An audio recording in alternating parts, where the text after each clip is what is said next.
Good evening, this is HOI 19 News at 10. I'm Ashley McNamee. No word on why she was placed on that leave or if all of this is related. And mark off the streets that they were able to clear besides their primary ones. That way the next driver coming in knows where he should pick up. We don't know many of the terms of her contract still, including the length of it and her salary. That's why he's installed surveillance cameras on his car lot for an added level of security. The Republican race for sheriff is certainly one of the most heated local races we had, but at this hour, it is official. Sheriff Mike McCoy, the incumbent, walked away with 73% of the votes. The school board just unanimously approved the teacher's contract. This was about 9 months in progress. In just about an hour, about 7,000 monster truck-loving fans will fill this arena. This year, it's a little more interesting due to the timing. Scott Lee Cohen, who won the lieutenant governor race for the primary election, has officially and formally resigned. While the governor's speech hit on a number of topics, it fell short on specifics, especially when it came to the budget. The two old Chicago employees are getting very creative, and they're going to camp out on the roof all weekend to raise money for the children's home. Thanks so much for joining us. Have a great night.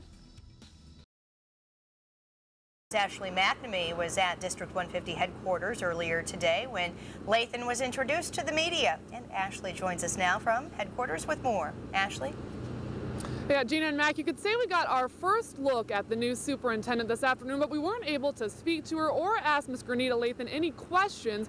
Instead, she read a brief prepared statement she'd made and left the room. What we do know about Ms. Lathan is she's a 40-year-old. She comes from San Diego, where she's currently the interim deputy superintendent at California San Diego Unified School District. She's had a pretty vast career in education. She served as a teacher in Chicago. She went to a school district out in North Carolina before her stint in San Diego, but she's never served as a superintendent before.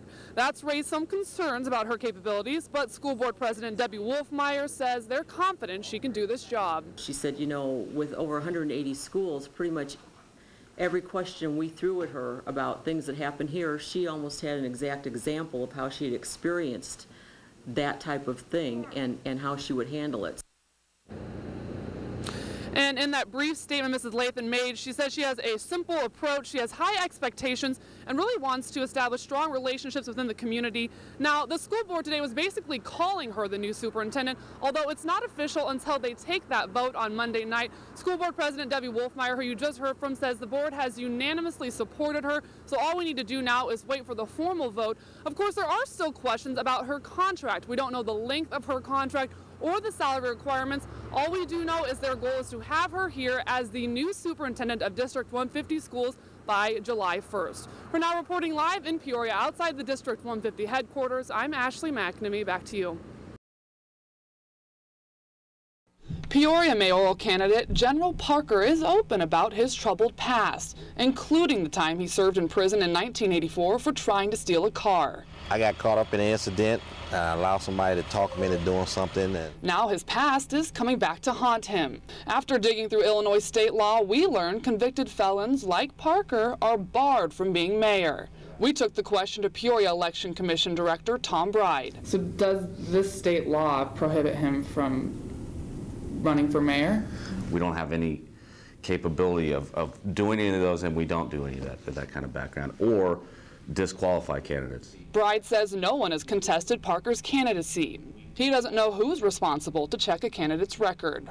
I know this, we're not. You just file here, we run the election, and we certify the results. Now, we talked to the state election board, and they say it's not illegal for a convicted felon to run for mayor. In fact, they can even win and serve unless someone formally objects to the state's attorney. That says that if you've had a felony, you can't be mayor. Were you aware of that? Yes, I was. And I knew this would come up sooner or later, but also I have a petition in to the governor's office, and it's been in for over 2 years now, for clemency. I've asked for a pardon. Parker says his criminal past is exactly why he's running for mayor. It's about showing people we all make mistakes. And just because you made that mistake, don't let that one mistake define you. In Peoria, I'm Ashley McNamee. This is what a drug deal on Peoria's south side often looks like. There are open-air drug markets where anyone can pull up, buy drugs right there out in the open. A detective from the Peoria Police Vice Squad says these drugs are the catalyst for crime. It's not just the unregistered commerce of drugs that bother people. It's the hanging out, it's the drinking, it's the shooting, it's the gang problems, it's everything that's associated with it. That's what we're trying to curtail in this program. The program is called Drug Market Intervention. Police map the city's crime reports, and the large majority of them occur within this red area. For hundreds of hours throughout the summer, police worked undercover here, making drug deals, getting each one on video. The result? These 23 men and women were arrested throughout the weekend. They've been charged with either a Class 1 or 2 felony, depending on the amount of drugs they sold. Through Peoria's DMI program, officers made 45 buys from 29 different suspects, everything from crack cocaine to marijuana to heroin. There's so many young boys, mostly boys, that are in groups, and you know what they're doing because they're standing on the corner, standing out in front of the grocery store, and you can see them. And they don't hide it. They're open with it. These are neighbors who live on Peoria's south side in the heart of the red zone.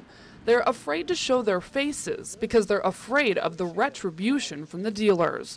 They say the neighborhood they grew up in and have lived in for decades has been destroyed by drugs, but they either refuse to leave or can't afford to. Why should I have to leave? I'm not the one that's doing the bad things. My heart is here. This neighborhood is a part of me. The neighbors, police, even the state's attorney's office want to give this neighborhood a second chance. That's why, as part of the DMI program, 6 of the drug dealers are being offered a deal. Essentially getting a second chance, either because they don't have much of a criminal record or what little of criminal record they do have isn't violent in nature. Seth Uphop has spent hours forming the cases against the dealers, including the ones getting the second chance. On Wednesday, those 6 dealers have been asked to come to a call-in. When they show up, they'll be told, "We could charge you. We're going to hold it and give you the opportunity to become a productive member of your community. If you're not able to do that, then we'll enforce these charges and prosecute you." Those charges will be waiting for 3 years. That's why at the call-in, the dealers will also find a room full of police, social service agencies, community figures, and relatives offering to help the dealers get jobs and stay straight. Do you think that would do anything? Maybe. I'm going to put a maybe on that. Because, really, they're so used to having easy money. In Peoria, I'm Ashley McNamee. At first glance, it looks like your average home in the middle of Livingston County. But if you look twice, you'll notice something special. Oh yeah, we get questions all the time. Terry and Jerry Jones' house is off the grid, which means they're not connected to an electricity grid. And of course that always gets a lot of comments, but it's not really, we have electricity, our house is wired just like anybody else's. But there is one big difference. They generate all of their power for their home themselves through solar energy and wind power. I don't really know what people pay for utilities anymore. In fact, the last time they paid an electric bill was in December of 1995. A lot of times we get asked, what are we saving? What does it save us? And I say, what do you pay for electricity a month? And whatever your answer is, and it doesn't matter, we don't pay that. But yet we still do the same things you do. The magic happens here, what Jerry calls the Jones Utility Company. That's what controls the solar panels. It's the wall where all the energy created from the solar panels and the wind turbine in their yard is converted into the energy we're used to getting from our power company. They actually have a power meter on their wall, and it lets them know how much energy is coming into their house. If it's a positive number, it means they're creating more energy than they're using. Let's say they start doing things like opening their fridge or using their microwave, they'll see the number go into the negative. That means they're consuming more energy than they're actually creating. They say their lifestyle today is similar to when they lived on an electric grid. Now, they're just more conscious than they used to be. We're always looking at the weather because it's a key factor. You know, we know if it's going to be windy, we don't have to worry about what we're using. So everything from their license plates to their compact fluorescent light bulbs show that going green isn't a trend for the Joneses. It's their preferred way of life. And that's actually cleaner power than you get from the utility. In Pontiac, Ashley McNamee, HOI 19 News.